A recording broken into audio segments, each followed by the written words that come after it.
Hi there. I just wanted to very briefly explain a little bit more about how trauma recovery actually takes place.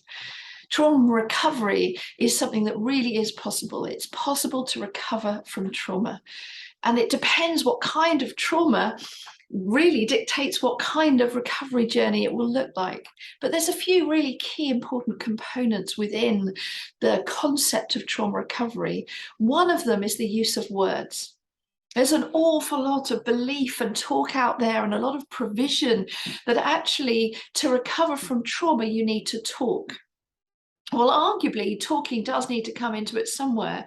But what I really, really, really want people to understand is that actually just talking about your trauma can be traumatizing. It can be deeply traumatizing if we tell people, oh, you go around and you tell people around your world, I've been abused, I was raped, I was assaulted as a child. That's not a good idea.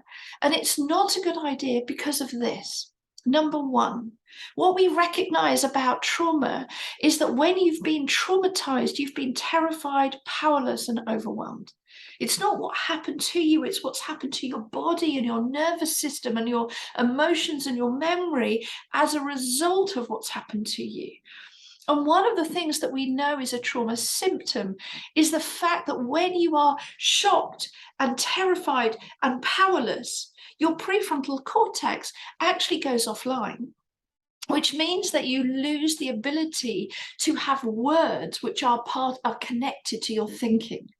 You might have words, but they're not connected to your thinking. That's why we can't judge people by what they might say when they're terrified and shocked, because their thinking brain isn't connected. It's gone offline due to trying to survive. So what we recognize is that if we say to somebody, you need to talk about what's happened to you, the only people able to do that are the people that I would describe as experiencing single incident trauma. And that means that they had a childhood where actually their needs were met. They had enough care and love, attention, holding, massaging, looking after. They had enough emotional connection. They had enough co-regulation. And we're not ever shaming or blaming, but we do recognize that for many children and young people, there wasn't enough. There wasn't enough of that from the adult that was their primary attachment figure or primary caretaker, because the adult was also preoccupied with grief or preoccupied with mental health challenges or preoccupied with trying to earn money or preoccupied with their own issues. And therefore, the child is left actually in need of things that weren't given to them when they were younger. And so if then as an adult they were raped, they were assaulted, they had a house fire, they had a car crash, they had to go to hospital, those single incident traumas will actually trigger memories subconsciously from past experiences in the first 5 or the first 10 years. So we're not just dealing with the single incident, we're dealing with the single incident and the historic trauma that occurred. So it's like a volcano can erupt if you say to people within a culture, oh, just tell each other what's happened. That's not always wise because words are difficult. And there's a lot of traumatic experiences that it's not impossible to use words to describe. Things like emotional neglect. Most people don't know they were emotionally neglected until they're in their mid-30s or 40s. But the impact of emotional neglect, which is a significant traumatic experience, leads to developmental trauma. It leads to all sorts of challenges for the adult, which actually could have been rectified in their first 5 years, but due to different settings, they're now left with the imprint of these traumatic experiences that have now impacted their memory, their emotions, their body, their learning, their subconscious, and they have reactions that seem to come from nowhere. Try and summarize why you're struggling. Most people wouldn't associate what they've experienced with the word emotional neglect. Coercive control, manipulation, dominance, emotional abuse, all of those things are complex to try and put into words. And the problem is that if they did try and put it into words, generally as a rule, people don't validate it as much. So this is my second point. If somebody is courageous enough to tell any of us, I was with some kind of trauma history attached, how we react if it's their first time of telling somebody, they will remember probably for the rest of their lives.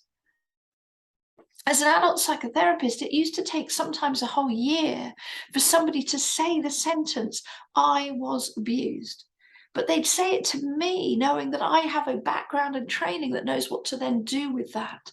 And the key thing is to validate, is to emotionally connect, is to contain and be that safe place for them as they say that massive sentence that feels like it costs them everything to admit, acknowledge, and come out of denial of what happened to them as a child. It costs them so much to say it. We can't just ask people to say that thing in case the person they say it to goes, oh yeah, well, you should hear about my childhood. You know, and my kid down the road, that kid, they've experienced far worse. I mean, you think you've had it bad? If somebody's taken a year to express or explain to somebody that they think is trustworthy what's happened to them in terms of trauma, and the reaction they get is one that isn't validating, that isn't incredibly affirming of their courage, it can re-traumatize them.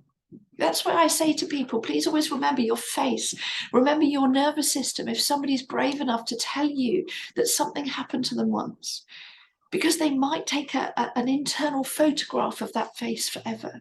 And if it was warm and caring and attuned, they're very likely to be able to start a recovery journey. But if actually it was like, oh yeah, whatever, it might take another year, 2 or 5 years for that person to try anyone else again.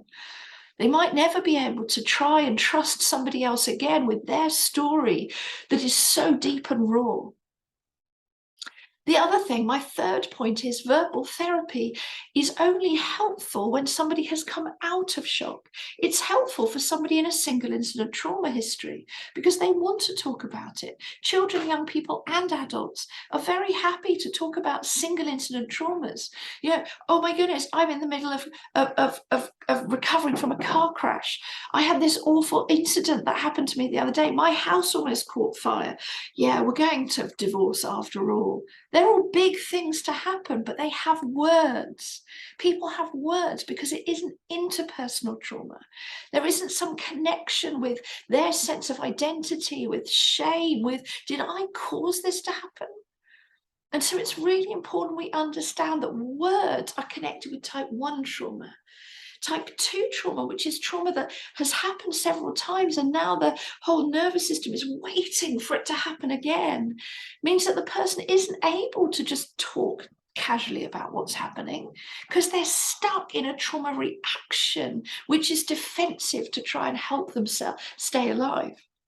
And by type 3 trauma, the likelihood of words is very, very minimal because they're stuck in a cycle of people hurt me and people let me down. So therefore, I'm going to keep people at arm's length and they're going to have to work hard to earn my trust. And if they do earn my trust and I test them by telling them something and their reaction isn't okay, I'm out, I'm gone. When it comes to helping people understand how trauma recovery works, we have to start at the point of assessment. Can this person use words to describe it? Or is it connected to interpersonal trauma? Is it connected to actually a voiceless experience that, yes, one day needs a voice. And yes, one day that voice will add to connection. And yes, that one day that voice will lead to validation. But what does the journey need to look like for the person to get to that place of acknowledging what happened to them and have the right, appropriate, validating, attuned, nurturing reaction that isn't that's it, but then leads to further help? Because once somebody said it, then they need help. And we need to make sure that we have the help that is ready to be given to them so they can continue their recovery journey. Please let's not simplify trauma recovery because it's complicated. Recovery is possible, but actually we need to start at the point of assessment. What are we looking at here? I hope that helps you in some way. Take care.